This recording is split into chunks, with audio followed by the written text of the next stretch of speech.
Молодежь республики может попробовать свои силы во всероссийском конкурсе молодежных проектов. Поучаствовать в нем могут как школьники от 14 лет и студенты, так и работающие молодые люди до 30 лет. На днях стартовал прием заявок. Максимальный размер гранта, внимание, 15 миллионов рублей.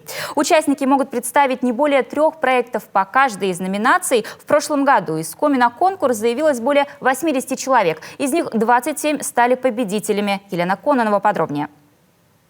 Вместо тяжелого гранитного камня – человек на ватрушке. Вместо щеток – швабры. А вот правила те же, что и в обычном керлинге. Идея необычной игры родилась на собрании студенческого актива УГТУ. Этот же проект представили на грантовом конкурсе Росмолодежи и выиграли. Теперь и в живой керлинг играют не только студенты.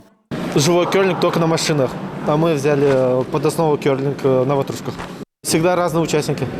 С 1-го курса по 4-й курс мы еще на городские проводили команды, семейные команды приходили, очень было классно.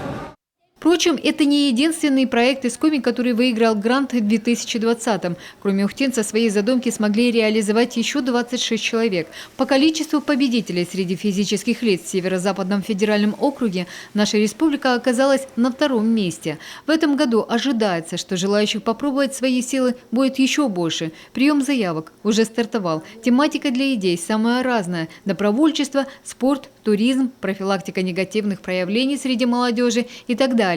А тех, кто не умеет писать проекты, в Республиканском центре детей и молодежи готовы научить. Мы реализуем, опять же, поддержанный Росмолодежью проект, называется «Молодежный проектный офис Республики Коми». Мы собрали экспертов, обучили их проектной деятельности, оценке, экспертизе, консультированию и сопровождению молодых людей с их идеями. И каждый может обратиться к нам в Республиканский центр детей и молодежи, лично ко мне может обратиться. Мы направим их к экспертам для того, чтобы они смогли получить консультационную помощь и сопровождение до заявки.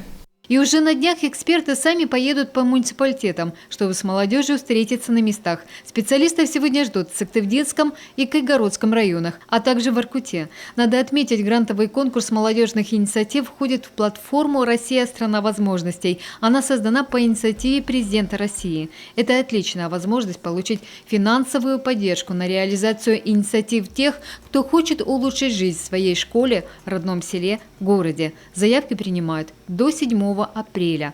Елена Кононова, Олег Костремин, телеканал Юрган.